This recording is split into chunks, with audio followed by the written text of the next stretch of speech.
What's up, guys? Happy Wednesday. I am going to be talking to you today about where to start if you're wanting to get on your fitness journey, you're wanting to lose weight, gain muscle, tone up for the summer, get your summer body. Whatever it is you want to do, I'm here to tell you how to start from the beginning, no experience necessary. So I'm just going to jump right in here and tell you like the first steps that you need to take to start your fitness journey and how to get to where you want to be. So step number one is going to be to assess where you are right now. So with this, I want you to not only see where your weight is, take some progress pictures, take some measurements. Those are all good things, but I really want you all, if you're looking to get on your fitness journey, to assess your past. Have you yo-yo dieted? Do you have any medical conditions that could inhibit you? Have you restricted your food in the past? Have you had problems with binging on food in the past? Just looking at your past can kind of give you insight for the future and where you're going to go with your fitness journey, and what food choices do you normally eat? Do you eat out a lot? All those lifestyle things too can play a huge role in your fitness journey, and by really sitting down and thinking about what you're doing on a day-to-day basis, that's going to be where you can start making changes. You can start getting closer to your goals. So sitting down, assessing your lifestyle, assessing what you're eating day to day, what you're doing day to day, how much exercise are you getting throughout the day? Do you have a desk job or do you have an active job? And then, so that's more of your lifestyle things that I want you to assess. Next thing is the actual progress and assessing where you are right now. So that would be the progress picture. So I typically do a front progress picture, a side, and then a back, not flexing or posing or anything.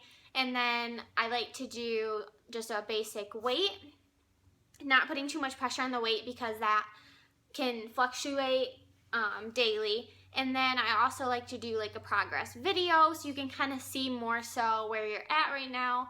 And then measurement. So I like to do around your bicep, ladies bust, waist, and hips, and then thighs. If you're a guy that's watching this, maybe your chest still, and then your waist, hips. And then I also do a glute measurement because glute goals. Anyways, okay, so after you're done assessing where you are right now, that's step number one. Step number two, writing out your goals. So this is an extremely important step, and it can't just be a general goal. You can't just say, I want to be fit. I want to feel better. I want to lose weight. Those are all general goals, and they're not going to get you to where you want to be. So what I want you to do is I want you to sit down and think about what your ideal body type would be, and what are 3 goals that are maintainable for you to reach in a reasonable amount of time. And what I mean by that is, I don't want you to sit down and say, oh, I want to go from a size 20 to a size 2 in the next 5 years. Okay, that's great. That's a great long-term goal, but that's not what's going to keep you motivated in the gym because it's so far away. You'll be like, oh, I don't have to worry about it. It's far away. So I want you to sit down and think about your goals for the month. What do you want to accomplish in a month? And what I like to do is I like to think long-term, and then within like a month, and then a week, and I even have like daily goals that I want to get done. And these things can be as simple as I want to go to the gym 3 times this week. That's a maintainable goal. I want to eat healthy, my scheduled foods 5 out of the 7 days. That's a maintainable goal. You could say I want to push myself harder in the gym today. That's a goal. I want to do 20 minutes of cardio today. That's a goal. So those are the goals I want you guys to set. I want you guys to set maintainable, reachable goals that you can actually accomplish. So once you sit down and do those, you can write your long-term, short-term, and other goals, but I really want you to focus on the short-term goals because that's what's going to keep you motivated. So once you've done all that and you've written your goals and you know you want to accomplish, you need to get a plan in action. So This is where a little bit of research is going to have to come in. If you're not familiar with the gym at all, never gone to the gym, have never done anything, this is where you need to use your resources. So there is a ton of research and data online, and not all of it is good. So make sure you are getting accurate data and accurate web pages to kind of develop a plan for yourself. And the plan that you use for yourself is going to be completely different from a plan that someone else is going to be using. So if that means you have to reach out to somebody for help, that's okay.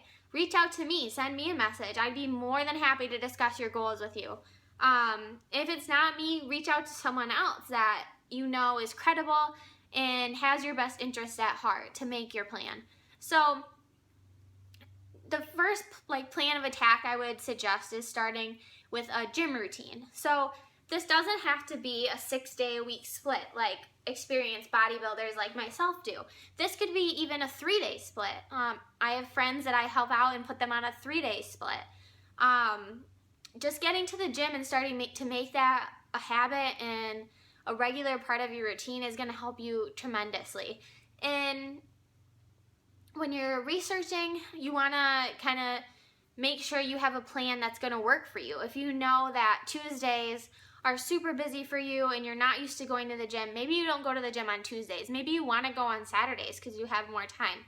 Do that. Do whatever it is works for you. It doesn't have to look like anybody else's plan. As long as it's working for you and it's getting towards your goals, that is what we want. That is what's going to be maintainable for you. And that's what fitness should be. It should be a maintainable lifestyle. You can't go 0 to 100 in a week. You have to kind of build up to it. It's baby steps. So that's the first step, is to make a plan that's maintainable for you. Start with doing 3 exercises, and then you can build from there. You want to get comfortable in the gym so you're not you don't have anxiety about going to the gym. You want to make it an enjoyable experience. So maybe you start doing a little bit of weight training with maybe some machines, and then you add in some dumbbells, and then you add in the bar, and then you keep getting more familiar with where things are in the gym, and then you keep adding things on as you become more and more advanced. Cardio, same thing. Maybe you really like to do cardio, so do cardio if you really like it, and you maybe you're more comfortable with it. A lot of women are more comfortable doing cardio because it's a machine. It's in the kind of in the corner. They don't have to like mosey into where a lot of the males are by the weight room. But this is where I caution you, ladies. Please do not. If you love cardio and you are going for that endurance athlete, then go for it. Do cardio all you want. If you are looking for a toned, fit physique, you gotta mosey your way into the weight room. That's all I'm gonna say about that. So if you have questions, feel free to message me. But it all depends on what you want. Do what you want, do what you love. That's what's gonna be maintainable. But for majority, for people who are losing or trying to lose weight, this is where I see a lot of error, because they think, I'm trying to lose weight, I'll just go do 45 minutes of cardio and I'll be good. Actually, no, that's not what's gonna get you your results as fast as you want. You really wanna be mixing your cardio in with weight training, but having weight training be up here and cardio being down here. So this is where you're gonna get varying opinions and varying articles and different things that are gonna contradict each other. So you have to really find reputable sources and people who have been through this to kind of help you along your way. So once you have your plan of attack, you're gonna wanna start going to the gym, start making it a habit, start sticking to your plan. You're gonna start feeling better. You might be super sore at first, but then you're gonna start feeling better. You're gonna get more used to it, and then it'll be a little bit easier to kind of get it into your day. While this is happening and you're starting to go to the gym, you're gonna wanna make healthier choices with your food. And this is where, for very, very beginners, I would suggest just monitoring your portion sizes. What are you eating? Maybe do some research on what carbs, proteins, and fats are. Like, what is a carb? What is fat? What is a healthy fat? What is not a healthy fat? and just being familiar with all the different types of foods, healthy foods, unhealthy foods, and just starting with that. I feel like a lot of people who want to become more into fitness get super excited and they're super motivated right away and they want to do everything right away, and all of a sudden we're like, oh, well, you should count macros. Have you heard of flexible dieting? IIFYM, macros, micros, blah, blah, blah. And then they get overwhelmed and they end up quitting because they're like, I don't know what any of this means. What's a carb? Yada, yada. And then they get overwhelmed. So my suggestion is always to just start learning more about nutrition, learning about what food groups there are, and then being mindful of what you're eating. And then so once you learn that a carb is grains and bread and vegetables and fruit and that type of thing, kind of pick up, am I eating vegetables throughout the day? Do I eat a lot of grains and white carbs, white bread, white rice, that type of thing throughout the day? Am I eating a lot of meat? Am I eating a lot of protein?